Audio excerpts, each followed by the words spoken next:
est en forme depuis la trêve internationale et tous les matchs qu'on a fait, on joue très bien. Et le match face à Kielce était très important pour nous parce qu'on avait perdu là-bas et il fallait gagner chez nous. Surtout Kielce jouait très bien aussi depuis le début de la saison. Ils ont battu 2 fois Barcelone chez eux et là-bas. Ils sont imposés en tout cas en clair favori pour cette victoire en Ligue des Champions. Donc les battre chez nous avec l'écart, c'était très important. Ça montrait, je pense, à tout le monde que venir gagner à Paris, ça va être difficile cette saison et que nous aussi, on s'affirme comme une équipe en forme cette saison. Il y a toujours un sentiment de revanche quand tu perds contre une équipe. La prochaine fois que tu l'affrontes, tu as envie de la battre parce que tu ne veux pas que cette équipe prenne l'ascendant sur toi.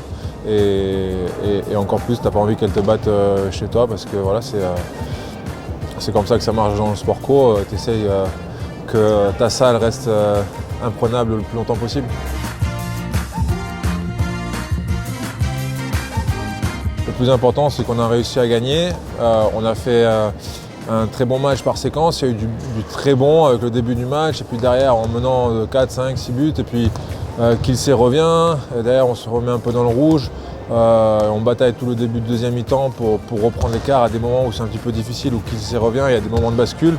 Ce qui a été important, c'est qu'à ces moments-là, on a su continuer, mettre des buts peut-être un peu à l'arrache, mais qui nous ont permis de garder les devants, bien jouer en défense, qui est notre marque de fabrique.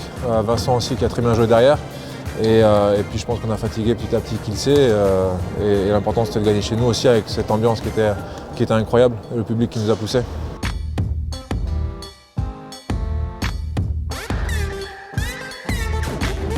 C'est toujours particulier pour un joueur quand il change de club, de revenir dans son ancien club. Et ce que j'ai aimé, c'est le public qui a fait un super accueil à Dylan, et on a vu que lui aussi était très touché par cet accueil-là, et je trouve ça super parce que c'est pas souvent le cas dans le sport, et donc ça c'est vraiment à saluer du côté des supporters parisiens et de tous les fans du PSG et des ultras qui l'ont accueilli de cette manière. Et je pense que Dylan, lui, était très touché, et il a voulu faire un bon match. Il avait fait un très bon match à Kielce, il a bien joué aussi à Paris, mais on a un peu mieux joué que lui, donc c'était bien.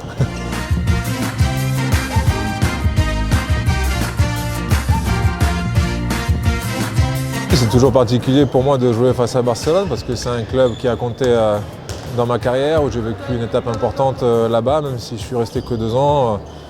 Ça a été une vraie fierté, un vrai honneur pour moi de jouer à Barcelone et de gagner avec eux, de gagner avec des champions. J'ai gardé énormément d'amis de cette époque-là et de ce club-là, et c'est toujours un plaisir de les retrouver et de jouer face à eux. Donc oui, jouer Barcelone, c'est un match très particulier pour moi. Ce n'est pas une pression supplémentaire par rapport au fait que j'ai joué là-bas, c'est juste une pression supplémentaire parce que c'est Barcelone en face de nous, c'est le champion d'Europe en titre, et que chaque match contre Barcelone est difficile, et qu'ils sont une des meilleures équipes au monde et qui prétendent à la victoire finale. Donc ça suffit à rendre ce match très important. Ils ont très bien commencé cette phase de groupe, et puis ils ont eu cette défaite face à Kielce à la maison, qui n'était pas forcément habituel pour Barcelone, qui avait un petit peu l'habitude de gagner tous les matchs à la maison avec beaucoup d'écart.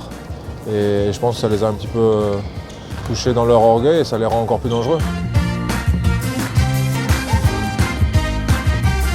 L'objectif numéro 1, c'est de gagner tous les matchs, de bien jouer, de gagner chez nous devant notre public. Et après le classement final, bien évidemment, qu'on souhaiterait être dans les 2 premiers.